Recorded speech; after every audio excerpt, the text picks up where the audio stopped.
Hey, everybody. Thank you for joining us today here at Sister2Sister. We're hoping that our conversation will just add some joy, some insight, a bit of entertainment as well. Thanks again for tuning in. Thanks again for joining us here at Sister2Sister. I am here with my sister, Vacay, who is in Calgary, Alberta, Canada. I am coming to you live from Humboldt, Saskatchewan.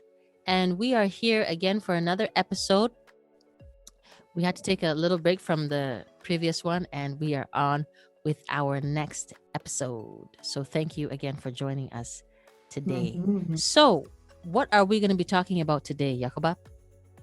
Talking about, I think this is one of my favorite things to talk about. Vacations. Okay. Dream vacations. Especially now in the middle of COVID and a pandemic. How about virtual vacations? We can imagine a virtual vacation. I think that we're onto something here. People could pay without, they could pay money for a virtual vacation without actually leaving their house, but having gone to some exotic paradise. How would that work? You'd pay whatever, maybe $15 or whatever to kind of log in, and it would be a virtual reality and whatnot. I think there's some video games. There's some games and things like that. Yeah. But maybe this might work. Or maybe in town, you like a movie theater. Like when you go see a movie, it's like you are immersed in a reality for 2-3 hours. And when you come out, you actually do feel like you've been someplace. Well, anyway, it's true. I feel like I've left my world, and you get into the world of a storyline for 2 hours, 3 hours, and you come out and it's like, wow, you've traveled. At least we've been trained in that way more so now than ever because of the pandemic. Even look at our background. Yeah. It's what is this background? A kitchen or what? Zoom. Thanks to Zoom. Yeah, like in a hallway in between. Yeah, I can't really tell. It's like the sun is just beaming down, but that is not it. I have a green screen behind me. My sister, she's in her apartment, but it feels like we're together in the same place, but we're not. The virtual reality thing is going to levels, to say the least. But anyway. If we could go on vacation, where would you go? I would go. I've always wanted to go on a tour in Europe and go to on a river cruise in Spain and then Italy. I really like the architecture, that kind of architecture. And I want to see, a different, I don't know, in Quebec City, in the old town Quebec, it kind of looks like Europe. So I just really love that feel, that old town kind of look. Okay. And it's just, to me, it looks peaceful. Yes. Yeah, I can agree with you there. So that would be your dream vacation, though? I thought vacation means relaxing and just taking it easy. That would be, I think my dream vacation would have different aspects to it. So it has to have the relaxing part of it. So maybe in those areas, I would go to the spa. I would just relax in a pool, or if there's a beach. And then I'd have to also go to a place where there's either a theme park or a carnival, something where there's a lot of activity, rides, different kinds of food, street food. The Mediterranean actually would be another place I want to visit. Okay. All right. Yeah. So these are really warm places. Usually the warm places are where the vacation spots are. Yeah.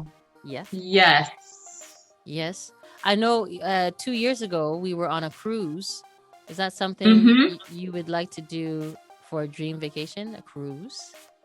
I think because we've done it, I want to do something different, something else, but I still like the idea of the cruise where the traveling is part of the vacation.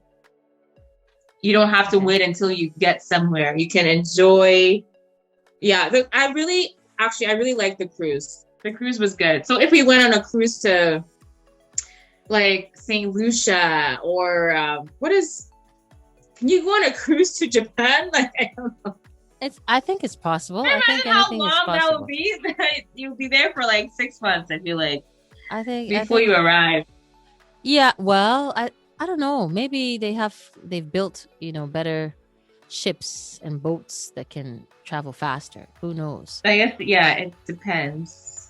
It But depends. I do know with cruises, for me that would be I think my dream vacation, a cruise where you would stop in all these different cities, Yes. these different ports, and then you go, spend a day or two there in a hotel, just check out the city. But you see, I'm also the kind of person who I don't like too much movement. If I'm if I'm doing a vacation, that's exactly what it's all about. Vacation. So take it easy. Okay. And don't move around too much. I have all this. I'm using a marker here to write, and it's just anyway. Yeah, you rest for me. So dream vacation right now is to be in my room in my bed. That's it. So you're already living the dream. Without no, that's the thing. No, in my room on my bed, quiet, not worried about anything, not thinking about anything that has to be done or needs to be done. Just quiet and peace. That's the dream. That's it. Because even when you go on vacation and you come back, you need a vacation from your vacation. You have to rest. Yeah, it's true. So I'm not feeling it at all. I'm not. That is. I'm not really feeling it. I'm not really feeling it. Yeah, I mean, I understand people, and I appreciate that, you wanted to go to like Europe and just discover. For me, I want to do that too, because we went to Israel, right? I wanted to discover the land. I mean, this is where Jesus Christ came from. I mean, was born into that nation. So that's what made me want to go and discover and check out Bethlehem and Nazareth and the Sea of Galilee and the Dead Sea and Jerusalem. I mean, just phenomenal, stuff. And when you go, they'd say, well, this Jesus would have been, in this area, and just to walk where he walked, and that's cool. It makes the Bible come alive. It's not really not a story. This is real life. This is real people. And so I just wanted to go and experience all of that, even the land, just to see the land and where Abraham was and where he settled with his family.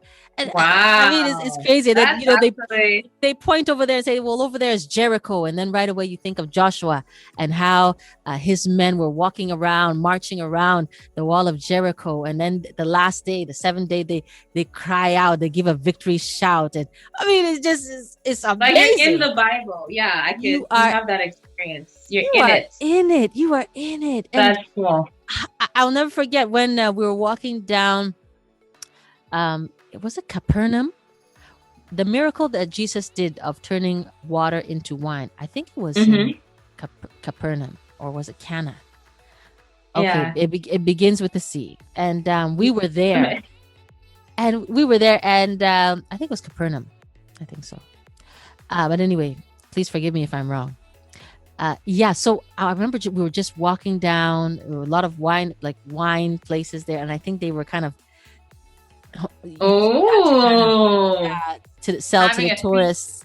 A theme for wine and whatnot. But anyway, I was just thinking, I was like, wow, this is where Jesus was. This is where he walked, and that song just came to me. I think it's like a song that is sang in Ghana.